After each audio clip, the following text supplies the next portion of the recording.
Assalamu alaikum wa rahmatullahi ta'ala wa barakatuh et marhaba bikum في هذا la nouvelle épisode toujours de la formation sur les normes comptables internationales, les normes EAS FRS, d'accord? Donc aujourd'hui inchallah on va voir une nouvelle norme et cette fois-ci donc on va parler sur la norme EAS 40 qui porte sur les immeubles de placement, d'accord? Donc comme العادة donc on va essayer de répondre à deux questions principales.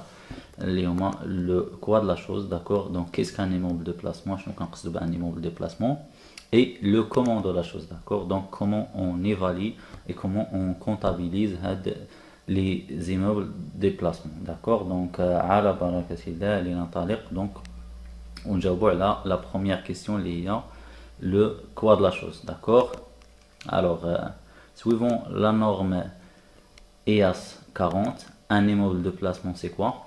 Un immeuble de placement est défini comme un bien immobilier qui est détenu par le propriétaire ou par le preneur, donc suivant FRS 16, d'accord? Donc un immeuble de placement c'est quoi? C'est tout simplement un bien immobilier, que ce soit un terrain ou un bâtiment, qui est détenu par le propriétaire, donc soit donc on est propriétaire de cet immeuble, soit on est preneur de cet immeuble suivant les règles prévues dans la norme FRS 16. L'objectif c'est quoi? Pourquoi on détient, d'accord, cet immeuble?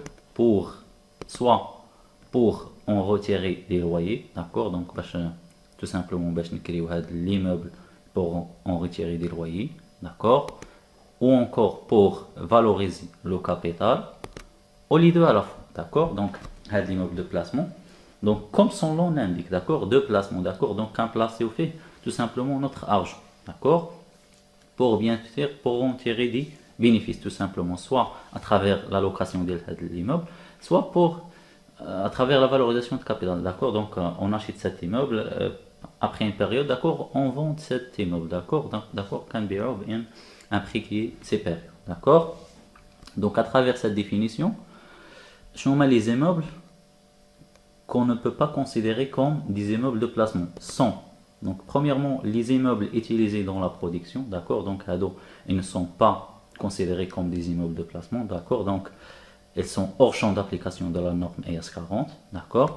On a encore les immeubles occupés à des fins administratives, d'accord, donc lesquels confirment l'administration et de l'entreprise, d'accord, ils sont aussi hors champ d'application de la norme EAS 40, et aussi les immeubles vendus dans le cadre de l'activité normale, d'accord. C'est le cas par exemple des sociétés de BTP, de bâtiments et travaux divers, ou de promotion immobilière, l'équilibre bien sûr des immeubles, l'équilibre, donc la production ou la construction des immeubles constitue l'activité principale des sociétés, d'accord.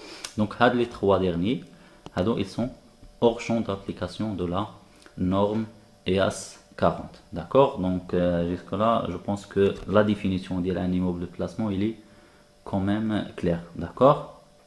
Alors maintenant la deuxième question liée à le comment de la chose, d'accord. Donc suivant la norme EAS 40, il y a lieu de faire la distinction entre deux moments lors de l'évaluation des immeubles de placement, d'accord. Donc la première chose il y a l'évaluation à l'entrée dans le patrimoine de l'entreprise, ou l'évaluation initiale, d'accord. Donc suivant la norme EAS 40, un immeuble de placement est évalué à son coût d'acquisition, d'accord. Le coût d'acquisition, c'est le coût d'acquisition suivant les règles en vigueur, y compris bien sûr les coûts de transaction, d'accord. Le coût d'acquisition, c'est l'évaluation d'un immeuble de placement, c'est la même chose qu'on avait dans la norme EAS 16, d'accord, qui porte sur les immobilisations corporelles, d'accord. C'est pratiquement la même chose. شنو كنزيدوا على شنو كندخلوا في هذا le coût d'acquisition, ce sont les coûts de transaction, ou ce qu'on appelle aussi les frais d'acquisition, d'accord. Ils sont inclus dans le coût d'acquisition de notre immeuble de placement. Pour ce qui est des dépenses futures, d'accord, si ces dépenses futures ont pour objectif la remise en l'état du bien, d'accord, donc ce sont des dépenses d'entretien, tout simplement la dérive idéale notre immeuble, donc ils sont inscrits en charge, d'accord. Ou le deuxième scénario, si ces dépenses futures ont pour objectif ou là elles contribuent à générer des avantages économiques futurs, là donc les dépenses elles sont activées, donc elles sont inscrites à notre actif ou là à notre bilan, d'accord.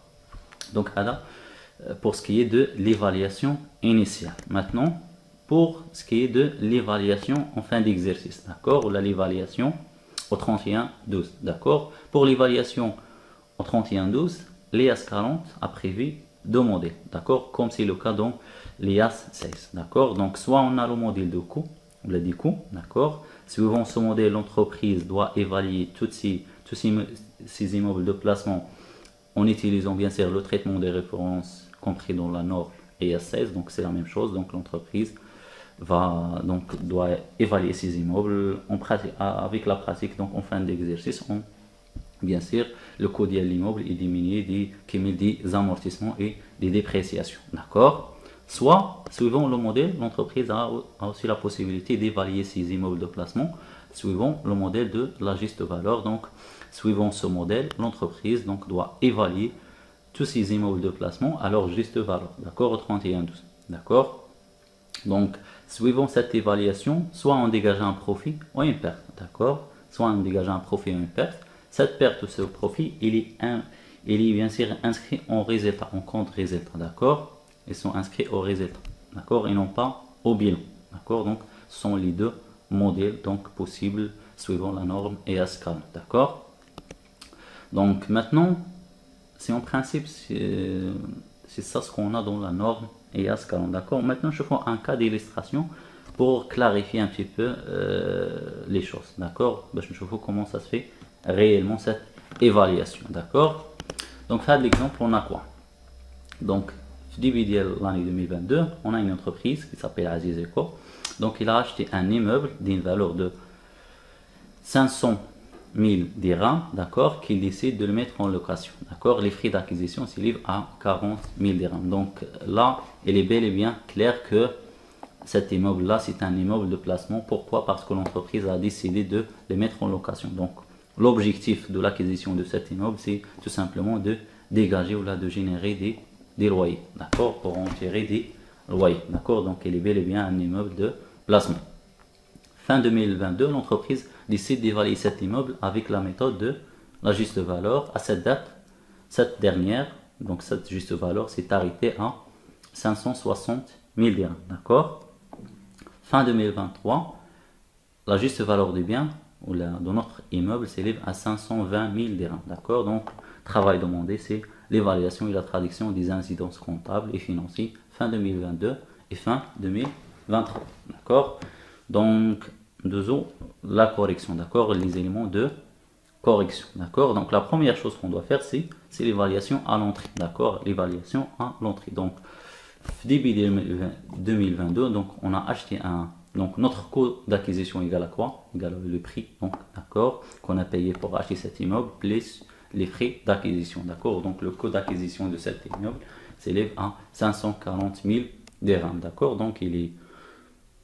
Donc c'est basique, d'accord. Donc c'est un exemple basique, il n'y a pas quelque chose de compliqué, d'accord. Donc tout simplement, donc on va comptabiliser notre immeuble de placement, notre actif immobilisé, notre bilan, d'accord. Donc un immeuble de placement en contrepartie des moyens de paiement, d'accord. Donc là, je pense que c'est clair, d'accord, il n'y a pas de problème. Maintenant, l'évaluation, la fin de 2022, d'accord, la fin de 2022. La fin de 2022, puisqu'on comptabilise, on a décidé de comptabiliser notre immeuble suivant la méthode de la juste valeur, donc on doit faire une comparaison.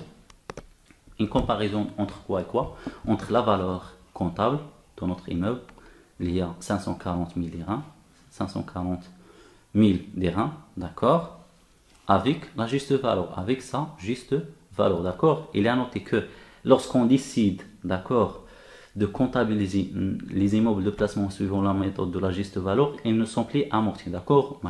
Nous pratiquons l'amortissement suivant le modèle de la juste valeur, d'accord. Donc c'est une remarque qui est très très importante, d'accord.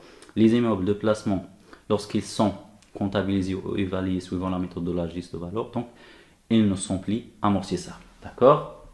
Donc c'est-à-dire la comparaison entre la valeur comptable, il y a 540 000 dirhams, d'accord, avec la juste valeur liée à 560 000 dirhams, d'accord. Donc la valeur comptable il est inférieure à la juste valeur et il y a une différence de 20 000 dirhams. Donc, on a sous-évalué, donc on a une sous-évaluation de notre immeuble. Donc, cette sous-évaluation, on va le constater en quoi? En un produit financier. Vu qu'on a dit que les bénéfices ou les pertes ou les bénéfices ou les profits sur la juste valeur, sur les variations de la juste valeur, ils sont inscrits au résultat. C'est pour ça, à 20 000 dirhams, on va constater, on va se jouer comme un produit financier. D'accord? Donc, le traitement comptable, c'est quoi?